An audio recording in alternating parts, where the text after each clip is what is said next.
As we approach the one-year anniversary of when Hurricane Sandy did so much damage to our region, we're reminded that progress, while often slow, it does come. As we show you last night here, it has come to South Street Seaport, now finally back up and running after years of licking its wounds. Well, tomorrow, Ellis Island reopens the doors that welcomed so many immigrants to this nation. Shuttered and badly damaged by the storm, the National Historic Site will reopen, minus much of its former glory. But the people and the ferries, they will come again.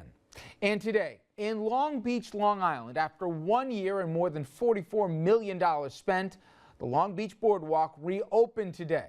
It's not completely finished. There are still some missing planks along the 2.2-mile stretch, and the work, it will last through next month, assuming, of course, that Mother Nature cooperates.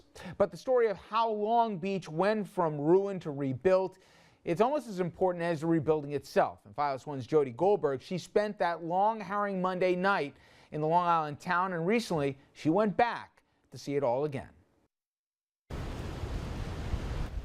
This was Long Beach at its absolute worst, the night of Monday, October 29th, 2012, as Superstorm Sandy roared ashore. And this is what it looks like 1 year later on a beautiful autumn day, with plenty of folks out enjoying their brand new boardwalk, complete with reinforced tropical hardwood, newly installed metal fencing, and a storm wall. Right where we are right now is where the ocean and the bay met. Long Beach City Manager Jack Schneerman was in waist-deep water that night. But once that water subsided, that's when the real work began. We're able to avoid the city spiraling out of control from a public safety perspective, and we're able to call in help from every agency around the country in order to make sure that Long Beach residents were safe and secure. These are some of the images that are now permanently embedded in people's minds, what Long Beach looked like in the weeks and months following Superstorm Sandy. You may remember we caught up with Sam Kinsley at her Pennsylvania Avenue home, which was literally wrapped in red tape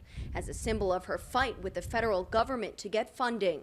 As it turned out, her house had to be demolished, and she's now in the process of rebuilding her new home. Only this time, the first floor doesn't start until almost 10 feet off the ground. You're not taking any chances. I don't think another storm's coming. I hope another storm's not coming, but if it does, I think that at least the house will be safe. Even though the city's beloved 2-mile-long boardwalk is now completely rebuilt, there are parts of the city still in need of repair. Overall, officials and residents alike are pleased with how far things have come. But everyone down here is well aware of the possibility of another superstorm striking again.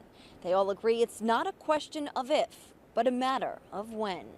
We've learned that doing nothing is not an option, that failing to protect the city is no longer an option, and that tolerating flooding from even, just those sort of average, normal monthly rainstorms just doesn't make sense anymore and isn't what our residents deserve and doesn't make us feel safe.